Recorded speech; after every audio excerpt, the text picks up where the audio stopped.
हरियाणा में नई सरकार को लेकर हलचल तेज हो गई है। बीजेपी ने हरियाणा के लिए 2 पर्यवेक्षकों को मैदान में उतार दिया है। इसमें एक केंद्रीय गृह मंत्री अमित शाह तो दूसरा नाम मध्य प्रदेश के सीएम मोहन यादव। 16 तारीख को बीजेपी विधायक दल की बैठक बुलाई गई है। दोनों पर्यवेक्षक विधायकों से चर्चा करेंगे। सभी विधायकों को चंडीगढ़ में 16 और 17 तारीख को मौजूद रहने के लिए कहा गया है। और आपको ये बता दें, विधायक दल की मीटिंग में बीजेपी विधायक दल का नेता चुना जाएगा। इसके बाद राज्यपाल को दावा पेश किया जाएगा उसी दिन सरकार बनाने का। 17 तारीख को नई सरकार का शपथ ग्रहण होना है।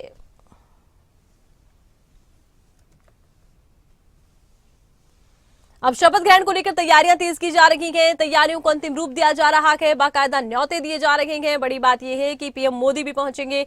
16 अक्टूबर चंडीगढ़ में विधायक दल की बैठक, 17 अक्टूबर पंचकुला में शपथ ग्रहण। और अमित शाह और मोहन यादव को देखिए, 2 पर्यवेक्षक नियुक्त कर दिए गए हैं हरियाणा में। हरियाणा में शपथ ग्रहण की तैयारियां तेज हैं। भव्य आयोजन शपथ ग्रहण का होने वाला है। शपथ ग्रहण की तैयारियां तेज हैं। आयोजन भव्य होगा। भव्य आयोजन को लेकर तैयारियां की जा रही हैं। बाकायदा न्योते दे दिए गए हैं, निर्देश दे दिए गए हैं और अब अंतिम रूप तैयारियों को दिया जा रहा है। भव्य आयोजन शपथ ग्रहण समारोह का होगा।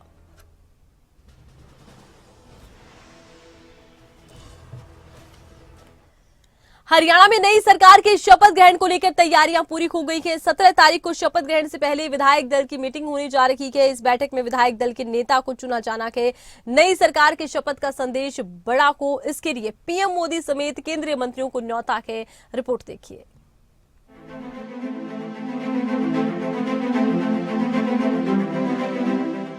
मैं नायब सिंह ईश्वर की शपथ लेता हूं। नायब सिंह सैनी 17 अक्टूबर को कुछ इसी तरह दूसरी बार हरियाणा के मुख्यमंत्री की शपथ लेने जा रहे हैं। बीजेपी को हरियाणा में बहुमत मिलने के बाद शपथ ग्रहण समारोह की तैयारियों को फाइनल रूप दिया जा रहा है। बड़े शपथ समारोह से पहले 16 अक्टूबर को हरियाणा में बीजेपी विधायक दल की बैठक होने जा रही है, जिसमें विधायक दल का नेता चुना जाना है। नायब सिंह सैनी को एक बार फिर से विधायक दल का नेता चुना जा सकता है। बीजेपी के केंद्रीय पर्यवेक्षकों की मौजूदगी में हरियाणा बीजेपी विधायकों की बैठक होगी। हरियाणा बीजेपी अध्यक्ष मोहनलाल कौशिक ने सभी विधायकों को 16 और 17 अक्टूबर को चंडीगढ़ में रहने के निर्देश दिए हैं। इसके बाद नायब सैनी राज्यपाल के सामने सरकार बनाने का दावा पेश करेंगे। नायब सरकार का शपथ ग्रहण समारोह अब परेड ग्राउंड में न होकर दशहरा ग्राउंड में होने जा रहा है। 17 तारीख की सुबह 10 बजे मुख्यमंत्री के रूप में नायब सिंह सैनी अपनी कैबिनेट के साथ शपथ लेने जा रहे हैं। पंचकुला में शपथ ग्रहण समारोह होना है। भव्य समारोह का संदेश देने की तैयारी बीजेपी ने की है। शपथ समारोह में कई वीआईपी मेहमान आने वाले हैं, जिसमें बड़ा नाम प्रधानमंत्री नरेंद्र मोदी का है। केंद्रीय गृह मंत्री अमित शाह, रक्षा मंत्री राजनाथ सिंह, कई केंद्रीय मंत्री, बीजेपी शासित राज्यों के मुख्यमंत्री भी आएंगे। देखिए, माननीय प्रधानमंत्री जी और हमारे सभी उच्च लीडरशिप उसमें रहने वाली है। और 17 तारीख को हरियाणा में शपथ ग्रहण समारोह होगा। हमारे जो ऑब्जर्वर हैं वो ऑब्जर्वर आएंगे।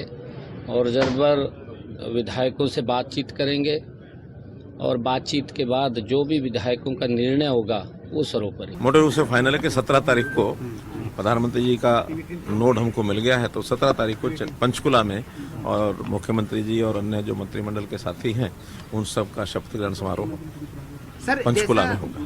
संगठन और सरकार के तमाम सभी राष्ट्रीय नेता और सभी मुख्यमंत्री इस शपथ ग्रहण समारोह में हम सबको निमंत्रण दिया है।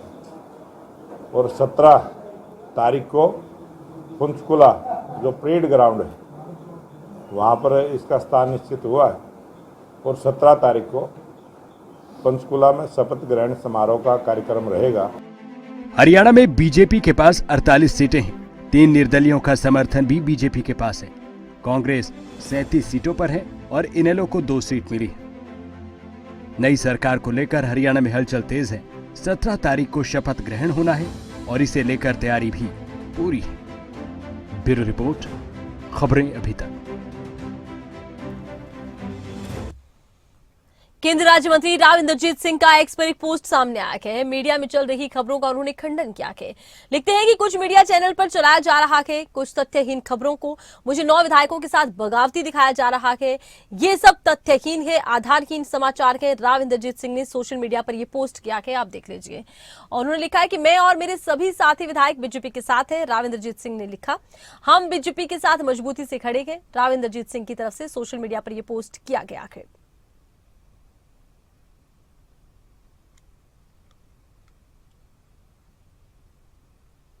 तो उन खबरों का खंडन किया है जो सोशल मीडिया पर चर्चाओं में थी। उन्होंने कहा कि कुछ मीडिया चैनल्स पर तथ्यहीन खबरें फैलाई जा रही हैं। मुझे मेरे 9 विधायकों के साथ बगावती दिखाने का प्रयास, ये बिल्कुल तथ्यहीन है, आधारहीन है। मैं और मेरे सभी साथी विधायक भारतीय जनता पार्टी के साथ मजबूती से खड़े हैं। और ज्यादा जानकारी के लिए इस वक्त हमारे साथ जुड़े हैं खबरें अभी तक के स्टेट हेड जितेंद्र चौधरी। जितेंद्र, राव इंद्रजीत सिंह ने जिस तरह से सोशल मीडिया पर पोस्ट किया है, इन खबरों का वो खंडन करते नजर आए हैं कि वो या उनके साथी किसी तरह की बगावत कर रहे हैं। जिस तरह से ये खबर फैल रही थी और माना यह भी जा रहा है कि मंत्रिमंडल में जिस तरह से अब चर्चाएं चल रही हैं चेहरों के चयन को लेकर, इस खबर को उससे जोड़कर देखा जा रहा है।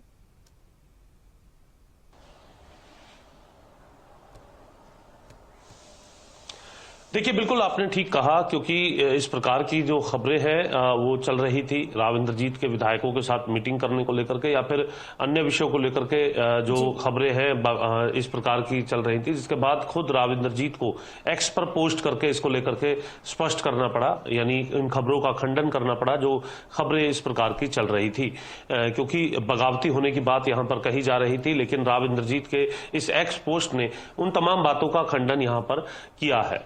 दरअसल जो सरकार का जो गठन है वो 17 अक्टूबर को होना है। 16 तारीख को जो केंद्र के जो 2 पर्यवेक्षक हैं, जिनमें केंद्रीय मंत्री जो अमित शाह हैं वो यहां पर पहुंचते हुए नजर आएंगे, साथ में मोहन यादव मुख्यमंत्री यहां पर पहुंचते हुए नजर आएंगे। दोनों जो है बड़े चेहरे ये कह सकते हैं पर्यवेक्षक बना करके हरियाणा भेजे गए हैं। अमित शाह की अगर हम बात करें तो इससे पहले जो है अमित शाह कहीं पर्यवेक्षक बनकर के इस प्रकार से नहीं गए हैं। इतने बड़े चेहरे का यहां पर आना भी एक मैसेज के तौर पर देखा जा रहा है। और जो ये दोनों पर्यवेक्षक जो है विधायक दल के नेता का चुनाव करने वाले हैं। 16 तारीख को विधायक दल की बैठक होगी जिसमें औपचारिक तौर पर यह चयन किया जाएगा, जिसके बाद 17 तारीख को जो जानकारी है उसके मुताबिक प्रधानमंत्री नरेंद्र मोदी हरियाणा आएंगे और हरियाणा के पंचकुला में ये शपथ ग्रहण समारोह रखा गया है, जहां पर कई केंद्रीय मंत्री, कई राज्यों के मुख्यमंत्री मौजूद रहने वाले हैं। लेकिन उससे पहले राव इंद्रजीत को लेकर के ये तमाम चीजें चर्चा का विषय बनी हुई थी।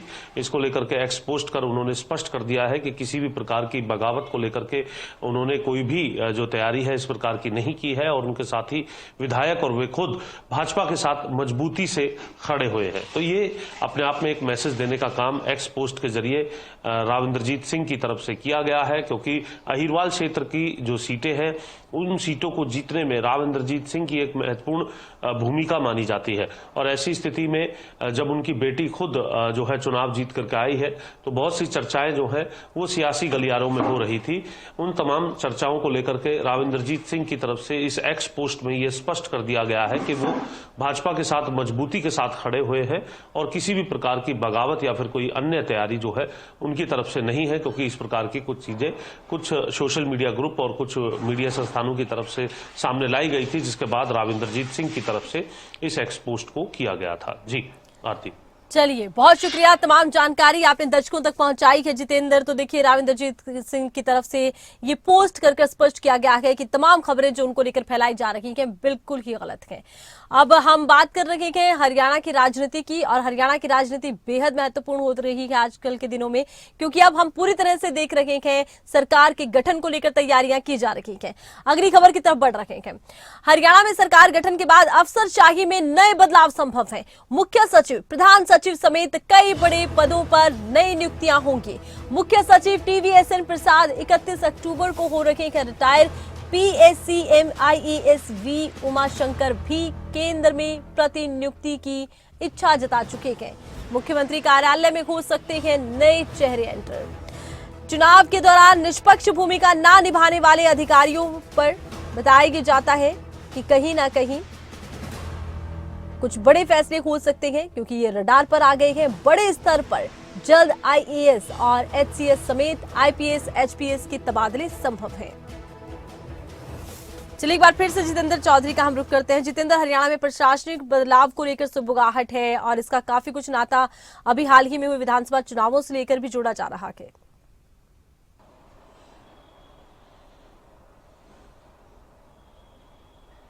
देखिए, बिल्कुल आरती, सरकार के गठन के बाद जो महत्वपूर्ण भूमिका सरकार चलाने में होती है उसे अधिकारी निभाने का काम करते हैं। और जिस प्रकार से अब नई सरकार का गठन होगा, इस नई सरकार में पूरे तौर पर आमूलचूल परिवर्तन देखने के लिए मिल सकते हैं। मुख्यमंत्री कार्यालय से लेकर के जो वरिष्ठ अधिकारी हैं, यहां पर यह बदलाव देखने के लिए मिल सकते हैं। TVSN प्रसाद, जो कि हरियाणा के मुख्य सचिव हैं, उनका कार्यकाल 31 अक्टूबर तक है। हालांकि इस कार्यकाल को एक्सटेंशन लेने का प्रयास यहां पर जरूर किया जा रहा है। इस प्रयास में सफलता मिलती है या नहीं, ये बात की बात है, लेकिन कई जो अधिकारी हैं वो इस लॉबिंग में लगे हुए हैं कि अगर एक्सटेंशन नहीं मिलती है तो उनको जो है मुख्य सचिव बनाया जाए। इस प्रकार की तैयारी भी चल रही है। तो वहीं एक्सटेंशन को लेकर के TVSN प्रसाद और उनकी लॉबिंग की भी तैयारी चल रही है, जैसा कि हमारे सूत्र बता रहे हैं। इसी के साथ साथ जो दूसरा पद है, मुख्य पद जो है वो मुख्य सचिव का सरकार में होता है। इसके अलावा PSCM का पद जो है वो मुख्य होता है, जहां पर अभी V उमाशंकर अपनी सेवाएं दे रहे थे, लेकिन जानकारी के मुताबिक उन्होंने भी केंद्र में जाने की अपनी इच्छा जता दी है। तो ऐसी स्थिति में इन दोनों ही पदों पर जो नए जो अधिकारी हैं उनके आने की संभावना अधिक बन जाती है। और इसके बाद ये कह सकते हैं कि जो पूरी चेन है वरिष्ठ अधिकारियों की, उस चेन के अंदर इसी प्रकार से बदलाव देखने के लिए मिलेंगे। यानी कि जो अगले बैच के सीनियर अधिकारी होंगे या फिर मुख्यमंत्री की चॉइस के मुताबिक जो अधिकारी होंगे, उनको यहाँ पर रखा जाएगा। क्योंकि जब सरकार का गठन होता है तो ऐसी स्थिति में मुख्यमंत्री दो प्रकार से निर्णय करते हैं। एक सुनीति के तहत जो निर्णय है वो किया जाता है, यानी नीतिगत तरीके से जो निर्णय है वो करने का काम मुख्यमंत्री करते हैं। तो दूसरा निर्णय सुरुचि के हिसाब से किया जाता है, यानी खुद की किस अधिकारी के अंदर रुचि है, यानी जो फेवरेट अधिकारी होता है उसे इस प्रकार के पदों पर रखा जाता है, जिसमें न सिर्फ IAS और अधिकारियों की बात यहां पर की जाएगी, बल्कि IPS अधिकारियों को भी इसी प्रकार से जिम्मा दिया जाता है, जिसमें CID चीफ से लेकर के जो DGP का पद है वो महत्वपूर्ण हो जाता है। तो ऐसी स्थिति में ये देखना होगा कि ये जो बड़े पद है, इन बड़े पदों पर कौन आने वाले समय के अंदर आसीन होने वाला है, और इसके साथ साथ क्या इनमें से किसको बरकरार रखा जाता है, इसको भी देखा जाएगा। क्योंकि नई सरकार है तो लाजमी सी बात है, बहुत से आमूलचूल परिवर्तन इसके अंदर देखने के लिए मिलेंगे। लेकिन जिन अधिकारियों की भूमिका सकारात्मक रही है, उन अधिकारियों को हो सकता है कि अभी बरकरार रखा जाए। साथ ही साथ इस बात पर भी नजर रखी गई है कि जिस प्रकार की शिकायतें हरियाणा सरकार को मिली थी इससे पहले अधिकारियों की चुनाव के समय में भूमिका को लेकर के, जो कि निष्पक्ष नहीं थी, उन अधिकारियों को भी रडार पर रखा गया है। सरकार के गठन के बाद हो सकता है कि फील्ड के अंदर भी बड़े स्तर पर तबादले जो है वो देखने के लिए मिले। यानी कि ये कहा जा सकता है कि हरियाणा में जिलों से लेकर के हरियाणा सचिवालय तक पूरे तौर पर तस्वीर बदली हुई नजर जो है वो आ सकती है। इसको लेकर के कवायद शुरू हो चुकी है। अब इसमें कितना वक्त लगता है, कब तक ये सूचियां तैयार की जाती है, ये अलग बात है। लेकिन CMO के नए चेहरों से लेकर के, क्योंकि कुछ एक ऐसे वरिष्ठ नेता थे जो चुनाव हार गए हैं, लेकिन ऐसा हो सकता है कि आने वाले समय में उन्हें CMO के चेहरे के तौर पर देखा जाए।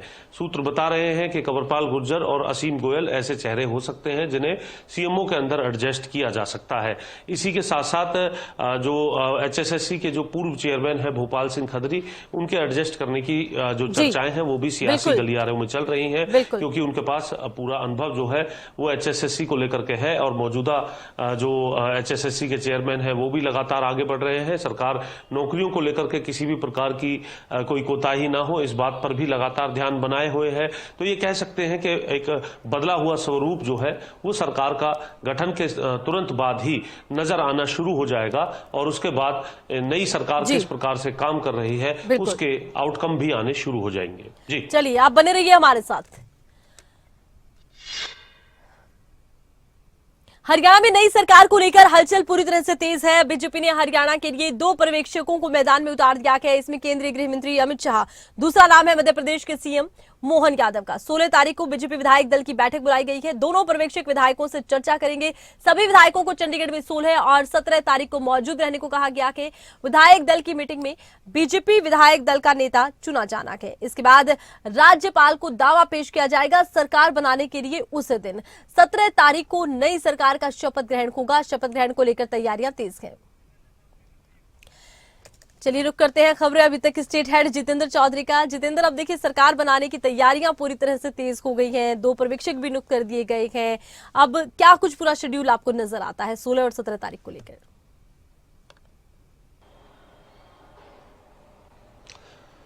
देखिए, बिल्कुल 16 तारीख को विधायक दल की बैठक है, जिसमें केंद्रीय पर्यवेक्षक और केंद्रीय मंत्री अमित शाह और मध्य प्रदेश के मुख्यमंत्री मोहन यादव पहुंचेंगे। औपचारिक तौर पर यह कह सकते हैं कि एक प्रक्रिया के तहत विधायक दल के जो नेता है उसका चुनाव होना है। हालांकि अमित शाह चुनाव के वक्त से पहले ही इस बात का ऐलान कर चुके हैं कि नायब सैनी ही मुख्यमंत्री का चेहरा होंगे, लेकिन सभी विधायकों के साथ औपचारिक तौर पर रायशुमारी आवश्यक है और इसलिए 16 तारीख को यह बैठक रखी गई है। 16-17 तारीख को विधायक यहां पर मौजूद रहेंगे, क्योंकि 16 तारीख को विधायक दल की बैठक है, 17 तारीख को सरकार का गठन होना है। मंत्रिमंडल के भी कुछ चेहरे जो है विधायकों में से चुने जाने हैं और ग्रैंड जो है इस शपथ ग्रहण समारोह को बनाने की कोशिश यहां पर की जाएगी, जिसका पूरा मैसेज जो है वो आने वाले चुनावों के अंदर भी भारतीय जनता पार्टी दे सके, क्योंकि इस प्रकार के जो इवेंट है उन्हें एक भव्य और बड़ा इवेंट बनाने को लेकर के भारतीय जनता पार्टी की अपने आप में एक मिसाल रहती है और हरियाणा के इस शपथ ग्रहण समारोह को भी इसी प्रकार का बना करके एक मैसेज जो है वो आगामी राज्यों के जो चुनाव है उसके अंदर भाजपा देने का काम करेगी। प्रधानमंत्री खुद इस शपथ ग्रहण समारोह के अंदर पहुंचेंगे और साथ ही साथ कई केंद्रीय मंत्री और कई राज्यों के मुख्यमंत्री भी मौजूद रहेंगे और उससे एक दिन पहले यानी 16 तारीख को दोनों ही पर्यवेक्षक विधायकों के साथ मीटिंग करके प्रक्रिया के तहत विधायक दल के नेता का चयन यहां पर करते हुए नजर आएंगे। अमित शाह चूंकि हरियाणा आ रहे हैं, पर्यवेक्षक उन्हें पहली बार बनाया गया है, इस बात पर भी नजर रहेगी कि आखिर अमित शाह जिस प्रकार से पर्यवेक्षक बनकर के आ रहे हैं, क्योंकि इस रूप में शायद पहली ही बार उनकी ये भूमिका जो है जब से केंद्र में उन्हें जिम्मेदारी मिली है इस प्रकार से देखने के लिए मिलेगी। अब यह देखना होगा कि इस भूमिका के साथ साथ अमित शाह के आने के इस दौरे के पीछे क्या और कुछ भी वजह है। इन तमाम चीजों से पर्दा 16 तारीख को साफ तौर से उठता हुआ नजर आएगा। चलिए, बहुत शुक्रिया, तमाम जानकारी आपने दर्शकों तक पहुंचाई है। हरियाणा के कार्यवाहक सीएम नायब सिंह सैनी का गुवाहाटी दौरा बेहद खास रहा। कामाख्या माता मंदिर में दर्शन करने पहुंचे नायब सैनी के संग उनकी पत्नी भी मौजूद रही। बीजेपी प्रदेश अध्यक्ष मोहनलाल कौशिक उनके साथ मौजूद रखे गए। तो नायब सैनी देखिए मां कामाख्या के दर्शन करने के लिए गुवाहाटी पहुंचे। गुवाहाटी पहुंचने पर बीजेपी नेताओं से मुलाकात की। बीजेपी नेताओं ने उनका गुवाहाटी पहुंचने पर स्वागत किया। तस्वीरें आप देखिए। और गुवाहाटी में नायब सैनी पहुंचे हैं और जब कार्यवाहक सीएम गुवाहाटी पहुंचे तो वहां के बीजेपी नेताओं ने उनका स्वागत किया है। गुवाहाटी पहुंचने पर बीजेपी नेताओं से उन्होंने मुलाकात की है। अपनी पत्नी के साथ कामाख्या मंदिर पहुंचे, पूजन किया, दर्शन किया के कामाख्या माता मंदिर में दर्शन करने पहुंचे हैं हरियाणा के कार्यवाहक सीएम नायब सैनी और प्रदेश अध्यक्ष मोहनलाल कौशिक उनके साथ मौजूद रखे। अब 17 तारीख को शपथ ग्रहण समारोह होगा। शपथ ग्रहण समारोह को लेकर हरियाणा में तैयारियां की जा रही हैं। भव्य आयोजन होगा। पीएम मोदी भी पहुंचेंगे। हम परम सौभाग्यशाली हैं कि मां कामाख्या के चरणों में आज शीश नवाने का ये मौका मिला है। मां कामाख्या के चरणों में ये प्रार्थना मैंने की हरियाणा प्रदेश के उज्जवल भविष्य के लिए। हरियाणा प्रदेश हमारा विकास की नई ऊंचाइयों को छुए। मैं हरियाणा के हर व्यक्ति के उज्जवल भविष्य की कामना मां कामाख्या के चरणों में की है। अब खबर बहादुरगढ़ से है। बड़ी खबर, यहां पर जूता फैक्ट्री में भीषण आग लग गई है। आग लगने से करोड़ों रुपए का सामान जलकर राख हो गया। सुबह करीब 4:30 बजे आग लगी थी। करीब 5 घंटे बीत जाने के बावजूद आग पर काबू नहीं पाया जा सका। आप देखिए समय कितना बीत गया है, 5 घंटे का समय बीता है। फायर ब्रिगेड की 6 गाड़ियां मौके पर मौजूद हैं। बहादुरगढ़ के अलावा रोहतक, झज्जर और एम्स से भी मंगवाई गई है फायर ब्रिगेड की गाड़ियां और आग बुझाने का प्रयास लगातार किया जा रहा है। जूता फैक्ट्री में रखा करोड़ों का सामान जलकर राख हो गया है। धू-धू कर आग जल रही है। आग बुझाने का प्रयास 5 घंटे से जारी। अभी इसका पता नहीं लग रहा है किस चीज़ की वजह से लगी है। तो हमें 4:30 बजे के करीबन हमें मैसेज मिला था। तो नज़दीकी पड़ता फायर स्टेशन हमारे, तो तुरंत प्रभाव से हमने 2 गाड़ियाँ निकाल दी, मौके पे पहुँच गए। तो साथ के साथ हमने अपने MI का रेलवे स्टेशन वाले को, झज्जर, रोहतक, इनको मैसेज दे दिया, गाड़ियाँ मौके पे काम कर रही है। अभी कंडीशन का कुछ पता नहीं है किस रीजन क्या है आगे। बाकी बिल्डिंग जो पीछे बैक साइड में जो है आरसीसी की बनी हुई है वो बिल्डिंग सेफ है।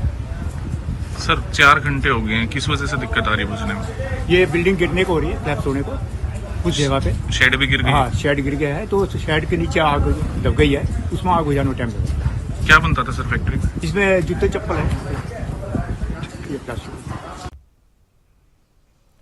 इस खबर पर और ज्यादा जानकारी के लिए खबरें अभी तक के संवाददाता प्रदीप धनखड़ हमारे साथ जुड़े गए हैं। प्रदीप, क्या स्थिति है? आग पर कितना काबू पाया जा सका है? क्या कुछ कहा जा रहा है? कब तक आग पर काबू पाया जाएगा?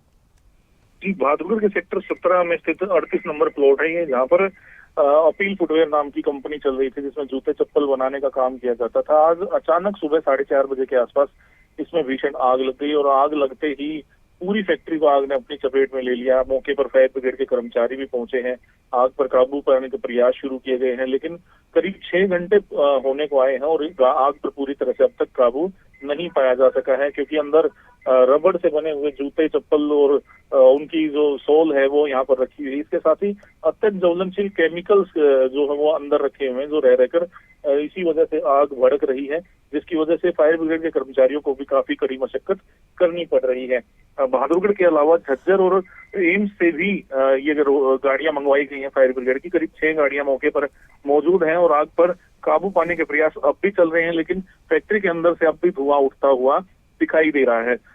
आग लगने के कारणों का फिलहाल कोई पता नहीं चल पाया है। अब देखना होगा कि कब आग पर पूरी तरह से काबू पाया जा सकेगा और आग पर काबू पाने के प्रयास अब भी जारी है लगातार। चलिए, बहुत शुक्रिया, तमाम जानकारी दर्शकों तक आपने पहुंचाई।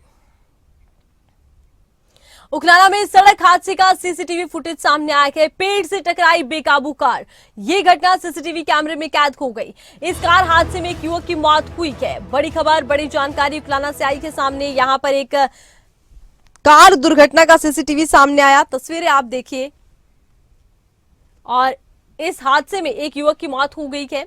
तस्वीरें आप देखिए, सीसीटीवी में साफ नजर आता है बेकाबू कार आती है और एक पेड़ से टकरा जाती है। इस हादसे में युवक की मौत हो गई है। अमूमन लोगों को बार बार सचेत किया जाता है, ट्रैफिक नियमों का पालन करें, रफ्तार के जुनून से बचें, क्योंकि जब गाड़ी बहुत रफ्तार से चलती है, अगर बेकाबू हो जाती है तो काबू पाना बड़ा मुश्किल है और रफ्तार का ये कहर अक्सर लोगों की जान ले लेता है।